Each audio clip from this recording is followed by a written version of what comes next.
it's possible that there are other cultures that have such a stigma that is connected to becoming a Muslim, especially European cultures. But Greek culture in particular is even more of a stigmatization because of the relation between the Ottoman Empire and Greece, and they are neighbors, and they still have a contentious relationship even now, uh, even though they've not been part of the Ottoman Empire for 100 years or so.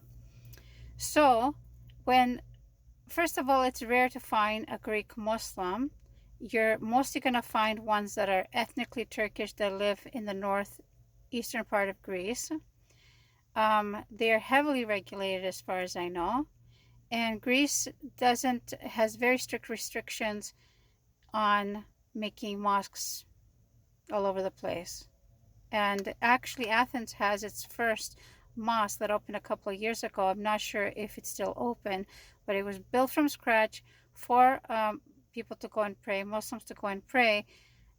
But it took a really long time, and it goes against their idea that, oh, look at us, we're a democratic country, we have all kinds of people here.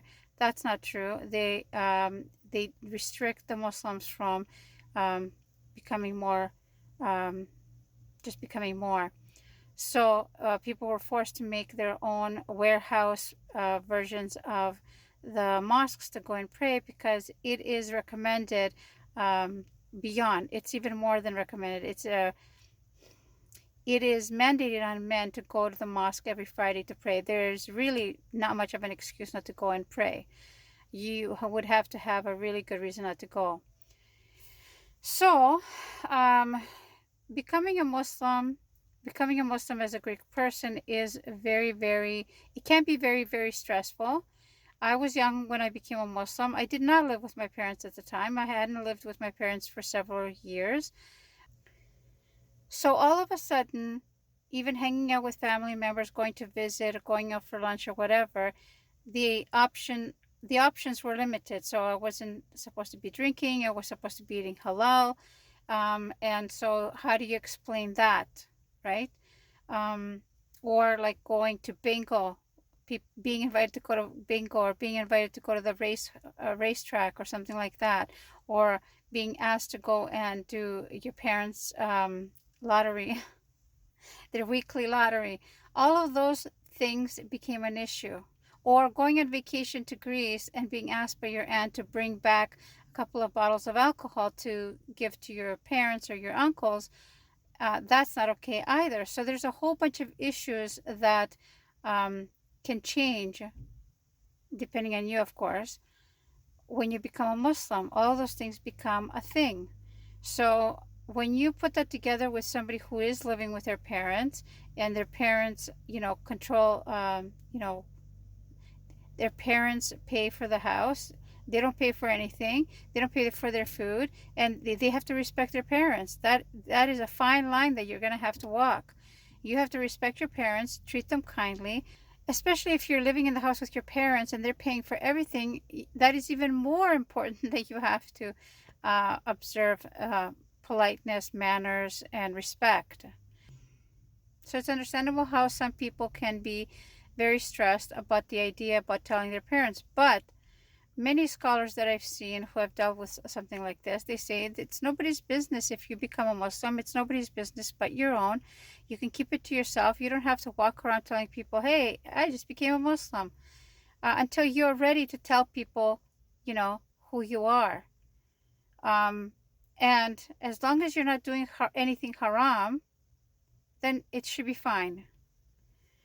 Anyway, I didn't have those issues. I didn't have those issues of dealing with parents directly, and I didn't have the issues of even with family because no one was holding anything over me. I was on my own. I paid my own bills, and it was only within myself.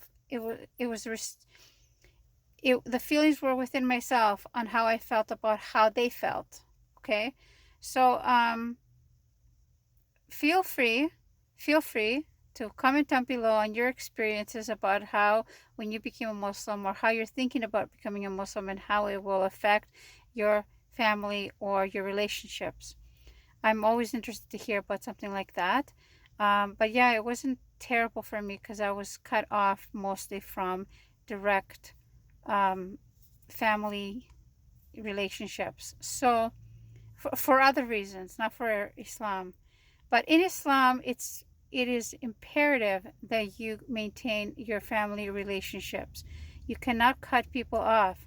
So you have to cut to you have to walk that tightrope, and you have to make sure that you are being kind, that you're being understanding, you're not talking back, you're not being rude. It's you. And you can't control anybody else how they behave or how they react to you. You have to control yourself. Okay. So I'll talk to you guys on another episode. Assalamu alaikum and Ramadan Kareem.